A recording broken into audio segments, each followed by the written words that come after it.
Oi, pessoal, tudo bem com vocês? A gente vai ler Levítico capítulo 9. Antes de começar, eu queria pedir para você que está assistindo pelo canal do YouTube, se inscreve no canal. Você que está assistindo pela página do Face, segue a página, para vocês não perderem nenhum vídeo e seguirem comigo nessa jornada de leitura da Bíblia de Gênesis até Apocalipse. Gente, o livro de Levítico, ele nos mostra um novo começo. Aqui foi a primeira vez que o povo de Deus ofereceu Cristo a ele. Não apenas de acordo com sua necessidade, mas também de acordo com as leis de Deus, de acordo com os seus padrões.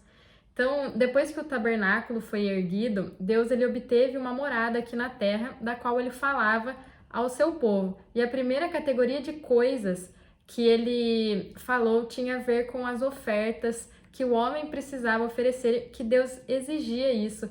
E elas foram dadas por Deus por meio de regras que estavam totalmente de acordo com a mente e o desejo de Deus. Então, as ofertas, elas não eram oferecidas por uma única pessoa, mas por um povo, uma congregação. E elas não eram oferecidas no lugar que esse povo queria. Então, Deus pediu ao povo que viesse à entrada da tenda da consagração, da tenda do encontro, para ter esse contato com ele e apresentar suas ofertas através dos sacerdotes, não cada um por si, vamos dizer assim. Então, isso é totalmente diferente da maneira como Abel, Noé e Abraão, eles apresentavam as suas ofertas. A maneira como as ofertas eram oferecidas tornou-se uma cerimônia, um conjunto de formas que deveria ser realizada diante de Deus na entrada da sua morada, de acordo com suas normas, leis e regulamentos. Então, isso era realmente algo novo. Embora Moisés ele não tinha visto que as ofertas eram Cristo, Deus estava realmente dando mandamentos ao seu povo sobre como aplicar Cristo, né? Como todas as ofertas de acordo com as leis de Deus. Então hoje a gente deve aprender a aplicar Cristo de acordo com os requisitos de Deus. Então de manhã a gente deve aplicar Cristo como nossa oferta queimada, nossa oferta pelo pecado, nossa oferta de farinha, a fim de conseguir nos sustentar durante o dia. E hoje, gente, a gente vai falar sobre o início do serviço sacerdotal de Arão e de seus filhos, tá bom? Ao 8º dia, Moisés chamou Arão e seus filhos e os anciões de Israel. Então, o início do serviço sacerdotal de Arão e de seus filhos ocorreu no 8º dia. Gente, o 8º dia, ele representa a ressurreição. E o 8º dia se refere ao dia após os 7 dias que Arão e seus filhos ficaram na tenda da consagração. Então, cada um desses 7 dias, eles tiveram que observar o mesmo procedimento, mas no 8º dia, um dia depois daquele período de consagração, eles experimentaram um novo começo. Então, portanto, o 8º dia, ele representa um novo tempo, né? O fim do velho, tá bom? E disse a Arão: toma um bezerro para oferta pelo pecado e um carneiro para holocausto, ambos sem defeitos, e traze-os perante o Senhor.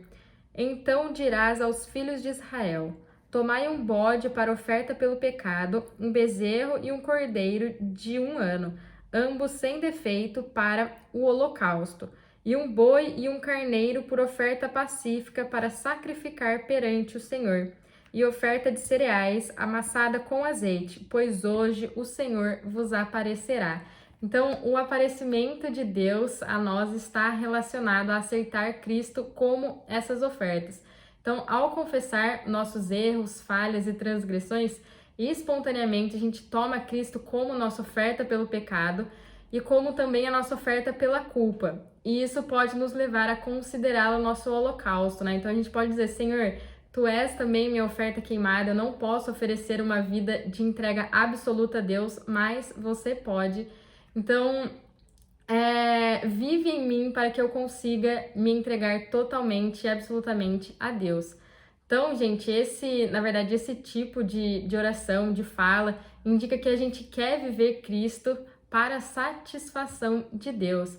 Então, a oferta pelo pecado e o holocausto nos levarão a aceitar Cristo também como nossa oferta de farinha, oferta de manjares. e ofereceremos a melhor parte dela a Deus como o alimento e nos alimentaremos também de Cristo, tomando como nosso alimento diário, como nosso suprimento de vida. E, além disso, isso nos leva a experimentar uma sensação de paz. A gente consegue, em meio ao caos, em meio a tantas dificuldades, a gente consegue ainda ter paz dentro de nós mesmos. A gente consegue ter essa sensação de descanso, de conforto, porque a gente consegue ver claramente de que Deus habita em nós, né, através do Espírito Santo, e que, apesar de tudo, Ele está conosco. E o resultado disso tudo, gente, de aceitar Cristo como essas ofertas, é que a presença de Deus estará em nós. Então trouxeram diante da tenda da consagração o que Moisés ordenou, e chegou-se toda a congregação e se pôs perante o Senhor. Disse Moisés: Isto é o que o Senhor vos ordenou que fizesseis, para que a sua glória vos apareça. Então, eles fizeram tudo conforme Deus havia ordenado, não é? Para que possamos ver a glória de Deus, a gente deve seguir os requisitos e a ordem dele, porque ele é santo e nós somos pecadores, então nós não podemos nos aproximar dele de qualquer jeito. A gente precisa sempre ter Cristo em nossas mãos, a gente tem que aceitar Cristo como todas as ofertas e oferecê-lo a Deus, e o resultado vai ser a aparição da glória de Deus. Então, quando a gente oferece Cristo a Deus como as ofertas, de acordo com os seus padrões, de acordo com as suas regras, não de acordo com as nossas preferências, a gente vai desfrutar da aparição, né, da glória de Deus. Disse Moisés a Arão: Chega-te ao altar, oferece a tua oferta pelo pecado e o teu holocausto, e faze expiação por ti e pelo povo. Também oferece a oferta do povo e faça expiação por ele, como o Senhor ordenou. Então aqui, gente, a gente viu que Arão ele deveria fazer a expiação por si mesmo e também pelo povo, né? Mas qual é a diferença entre expiação, que a gente vê aqui, e redenção? A redenção, ela foi consumada pela morte de Jesus na cruz. E esse termo deve ser usado apenas no Novo Testamento, porque antes de Jesus vir para a terra e derramar o seu sangue na cruz, não havia redenção, né? O que a gente vê no Antigo Testamento é a expiação. E expiação se refere ao ato de apaziguar, né? De acalmar o conflito entre duas partes opostas, a fim de restaurar a harmonia e a unidade entre elas. Então, fazendo algo em favor de uma delas, a fim de satisfazer as demandas da outra. Então, como pecadores, a gente tinha um problema com o nosso Deus, que é justo. Então, embora ele nos amasse, algo injusto, né, o pecado, se colocou entre nós, e enquanto essa situação injusta não fosse apaziguada, nós não poderíamos ser um com ele. Então, portanto, na cruz, Cristo cumpriu a redenção por nós. Então, Cristo não apenas derramou o seu sangue para efetuar a redenção, mas em sua ressurreição ele entrou no céu, ele se apresentou e apresentou seu sangue diante de Deus, e assim ele realizou a redenção eterna por nós. Então, quando a gente crê em Cristo, a gente entra nele e a gente recebe essa redenção. Mas uma pergunta que pode ficar na sua cabeça, né? Como Deus resolveu o problema com relação ao pecados cometido pelos santos do Antigo Testamento antes da vinda de Cristo? Então, Deus ele cobriu seus pecados, ele não levou embora. Então, Paulo nos diz claramente lá em Hebreus, capítulo 10, do versículo 3 e 4. Nesses sacrifícios, porém, cada ano se faz recordação de pecados, porque é impossível que sangue de touros e de bodes tire o pecado.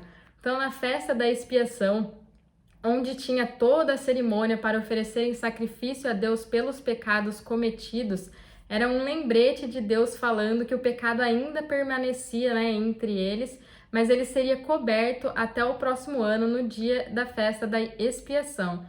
Esse ato de encobrir os pecados foi realizado no propiciatório, que era a tampa da arca do testemunho, né, da arca da aliança. Dentro da arca havia 2 tábuas, então 5 mandamentos numa tábua e 5 mandamentos na outra tábua. E esses 10 mandamentos, ele condenava todos aqueles que se aproximavam de Deus.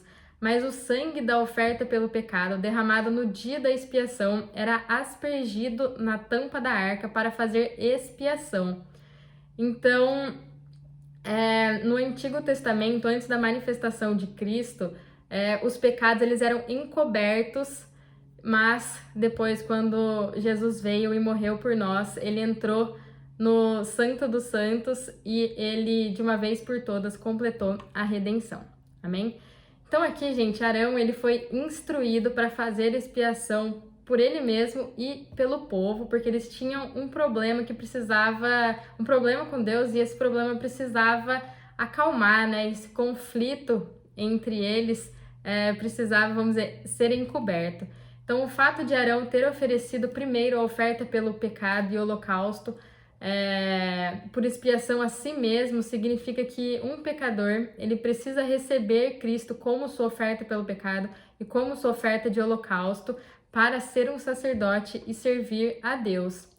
A preparação de Arão para apresentar a oferta do pecado e a oferta queimada tipifica que Cristo se ofereceu como oferta pelo pecado para redimir o povo de Deus e como oferta queimada em nome do povo de Deus para satisfazer a Deus.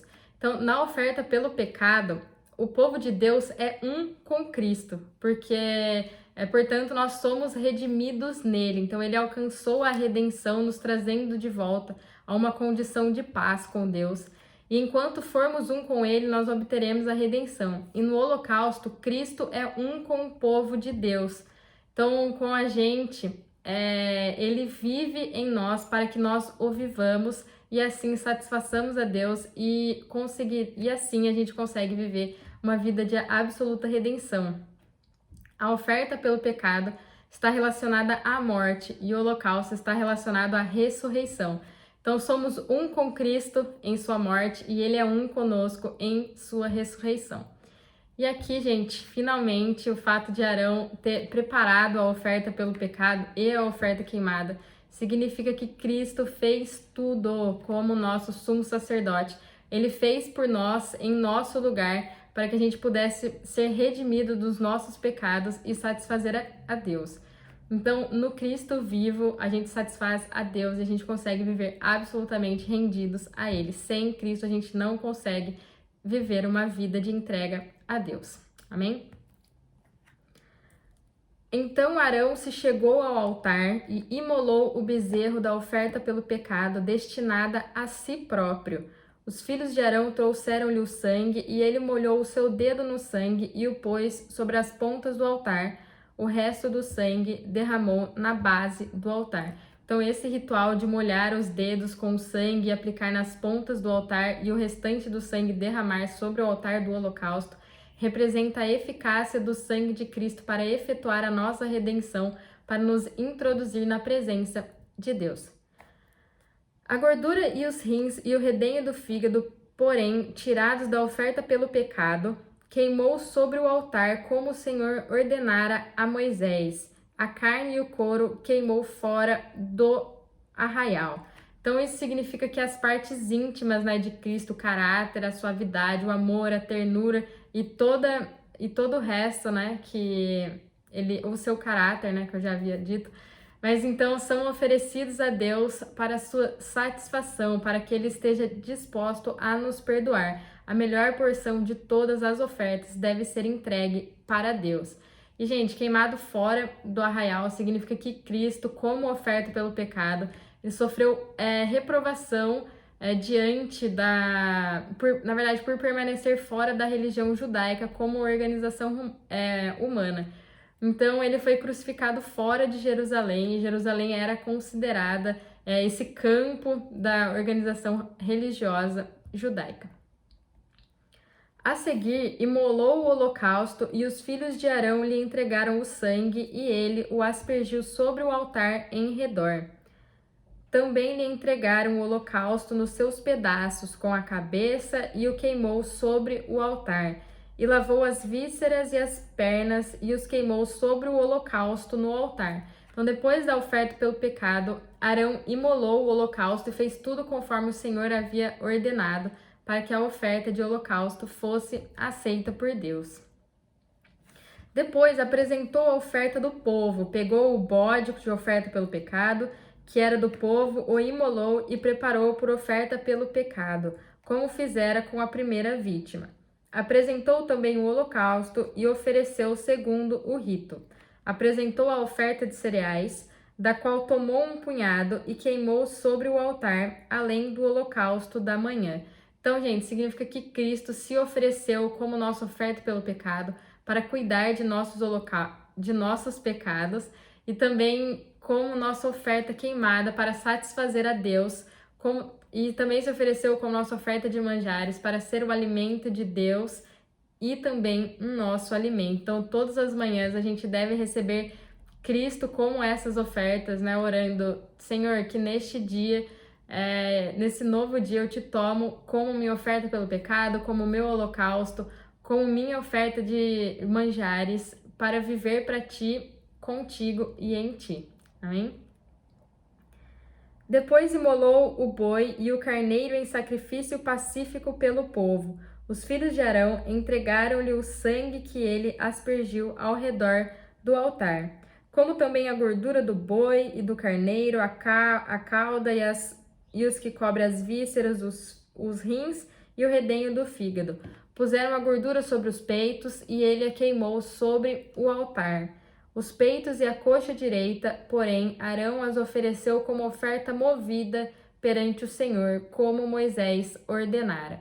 Então, Arão, ele apresentou a oferta pacífica em nome do povo, significa que Cristo se ofereceu como nossa oferta de paz, para que nós e Deus possamos desfrutar dele, desfrutar, na verdade, né, em paz. E o desfrute de Cristo como uma oferta pacífica é descrito nesses capítulos aqui e é baseado no fato de que Cristo é a nossa oferta pelo pecado, nosso holocausto e nossa oferta de manjares, como a gente viu aqui do versículo 7 até o versículo 17. A oferta pela culpa, gente, não é mencionada aqui porque ela também está incluída na oferta pelo pecado. Lembrando que as nossas transgressões, né, os nossos pecados externos, eles têm uma fonte e essa fonte é o pecado que está enraizado dentro do nosso ser, que a gente herdou de Adão. Então, nessa aplicação, Cristo é a nossa oferta pelo pecado, nossa oferta queimada, e então nossa oferta de manjares para nossas vidas diárias. Então, como resultado disso, a gente entra em paz com Deus, que essa paz, né, também é o próprio Cristo. E esse é o início das ofertas que apontam para o Cristo vivo. Aqui a gente pode desfrutar e nos alimentar todos os dias como um alimento diário. Depois Arão levantou as mãos ao povo e o abençoou, e desceu, havendo feito a oferta pelo pecado, o holocausto e as ofertas pacíficas. Então, gente, isso significa que Cristo, como nosso sumo sacerdote, após a sua crucificação, ele nos abençoou em sua ressurreição. Então, gente, Jesus é a única oferta pelo pecado. Quando a gente se arrepende, a gente crê nele, a gente aplica isso como a nossa oferta, como oferta de pecado, na verdade, sem a gente perceber. Depois disso, a gente provavelmente é inspirado a viver absolutamente rendidos a Deus. Embora a gente nunca tivesse ouvido falar do holocausto antes, a gente ora e a gente nos oferece a Deus. Então, naquela época, provavelmente o Espírito Santo, né, ele nos mostrou que a gente era pecadores e que a gente não conseguiria viver uma vida de entrega absoluta a Deus. Então, isso faz com que a gente comece a ter uma mudança de pensamento e a gente começa a querer viver para Ele. Então, o Senhor, em sua ressurreição, Ele está conosco todos os dias até os fins do tempo. E a presença dEle conosco é a sua bênção. Então, é muito mais do que receber as bênçãos materiais desse mundo, que a gente receba a bênção da presença dEle todos os dias em nossas vidas. Então, a presença do Senhor como nossa bênção vem a nós quando aplicamos Cristo como todas as ofertas. Então, cada dia a gente deve aplicá-lo como oferta pelo pecado, nossa oferta queimada, nossa oferta de farinha, nossa oferta de paz, e assim a gente terá a bênção que é a sua presença. Então, se quisermos desfrutar Cristo por inteiro, deveremos oferecê-lo diariamente como nossa oferta. E assim a gente consegue desfrutar da sua presença nas nossas vidas. Amém? Vamos continuar. Moisés e Arão entraram na tenda da consagração. Quando saíram, abençoaram o povo e a glória do Senhor apareceu a todo o povo. Então, isso significa que Cristo, como nosso sumo sacerdote, ele entrou no céu para ser o nosso sacerdote real e ele já nos abençoou. Então, tanto Moisés quanto Arão, eles tipificam a Cristo. Moisés era o líder e Arão era o sumo sacerdote. E hoje Cristo é o nosso Senhor, nosso líder, nosso sumo sacerdote. E quando ele vem a nós, ele vem com as bênçãos, e estar conosco, a sua presença, a sua glória, é a bênção de que a gente precisa. Então, se a gente aplicar Cristo como nossas ofertas, a gente vai receber muito mais do que algum dia a gente imaginou, e a glória do Senhor será revelada para nós. Gente, isso é realmente magnífico, né? Então, é dizer, Senhor, eu não quero só as bênçãos materiais, né, que esse mundo pode nos oferecer, mas eu quero a tua presença na minha vida. Fogo saiu da presença do Senhor e consumiu o holocausto e a gordura sobre o altar. O que vendo todo o povo jubilou e prostrou-se com o rosto em terra. Então, esse fogo significa que a santidade de Deus, como um fogo consumidor, aceitou as ofertas e queimou elas. Então, tudo está de acordo com a natureza sagrada de Deus. A santidade de Deus, ela aceita consumindo essas ofertas. Então, qualquer coisa que não atenda os requisitos da santidade de Deus será julgada também pela santidade de Deus através do fogo. Então, nesse caso, o fogo representa o Deus, que é o fogo consumidor, que está lá em Hebreu, no capítulo 12, versículo 29. Então, gente, na verdade, esse livro é maravilhoso, é lindo demais, na verdade, é tudo sobre Jesus, né, que a gente aprenda a desfrutar dele, a aplicar ele como nossas ofertas, né, e a desfrutar dessa comunhão e a ter paz e descanso com Deus. Amém? Gente, esse é o capítulo 9, espero que vocês tenham gostado e até o próximo vídeo.